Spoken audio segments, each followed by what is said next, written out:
And the last and third point I want to share before I conclude is that we will only become a respectful and dignified nation once again is if we live by the principles and code of conduct of our religion.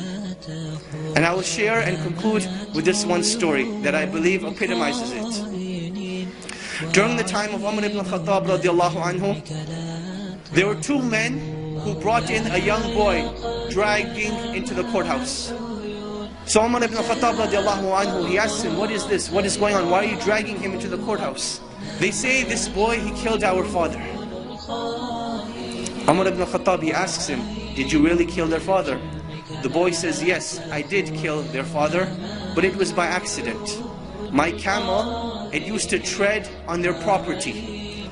So one day, their father took a rock and hit the camel in the eye. And I saw the camel suffering, and it made me furious and aggravated. So I took a rock and I threw it at the father. It hit him in the head and he died.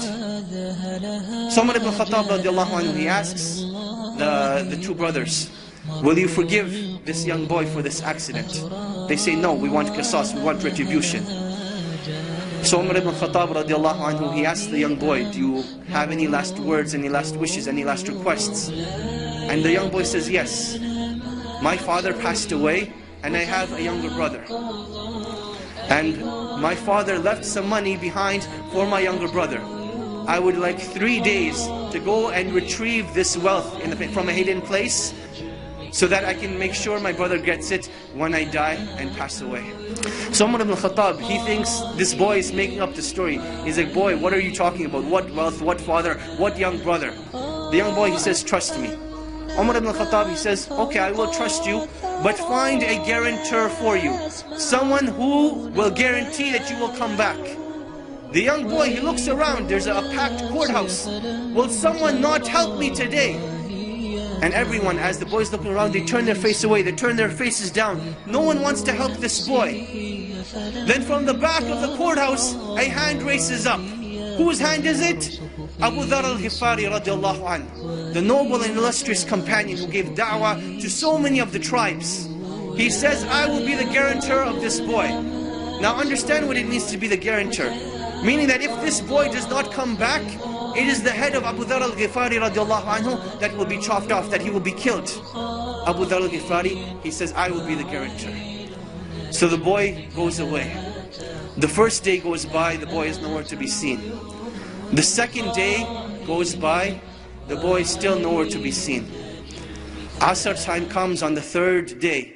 The two brothers go to Abu Dhar al-Ghifari radiallahu anhu, and they say, come with us to the courthouse. It is time. Abu Dhar al-Ghifari radiallahu anhu says, I will come to the courthouse, but the day does not end until Maghrib. So now Abu Dhar al-Ghifari is walking through Medina with these two brothers. They're going to the courthouse. And the people of Medina are following behind them, all getting to the courthouse to see what is going to happen. It is now the talk of the town. You can imagine, minutes are going by, the courthouse is filling up, the anxiety is building up. Will Abu Dhar al-Ghifari have his life sacrificed for the mistake of a boy? And literally minutes before the adhan of Salat al-Maghrib, the boy rushes in. People are now shouting, they're happy, they're wondering what's going to happen, will everyone be forgiven, will everyone be happy, what's going to happen? So the boy comes in, the adhan for Maghrib hasn't gone.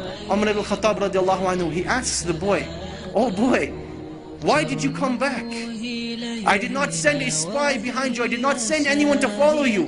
What made you come back? He said that I did not want anyone to say that a Muslim gave his word and did not fulfill it. So I came back. Umar ibn Khattab, he turns to Abu Dhar and he says, oh Abu Dhar, what made you want to be the guarantor of this boy? He says, I saw a Muslim in need and I did not want anyone to ever say that a Muslim was in need and no one was there to help him. So I raised my hand to be his guarantor. The two brothers, they say, when we have people like this, how can a Muslim ask for forgiveness and no one be there to forgive him? So they forgave the boy, and the boy was forgiven. This was the legacy of Islam. This was the code of conduct. This is why during the Khilaf of Umar ibn Khattab, they were able to reach the border of China all the way to the south of France. Because they had strong relationships with Allah. They did things with ihsan, and they lived with the code of conduct of Islam.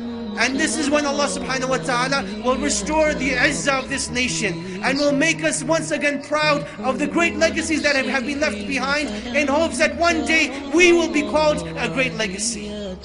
My dear brothers and sisters, it is a time where we need to stand up and begin with changing ourselves and becoming proud of who we are as Muslims. Believers in Allah, worshippers of Allah, followers of the Messenger of Allah sallallahu alaihi wasallam, reciters of the Quran, people who pray 5 times a day, and they do it with honor, dignity and respect. I pray that Allah purifies our hearts and cleanses them and fills them with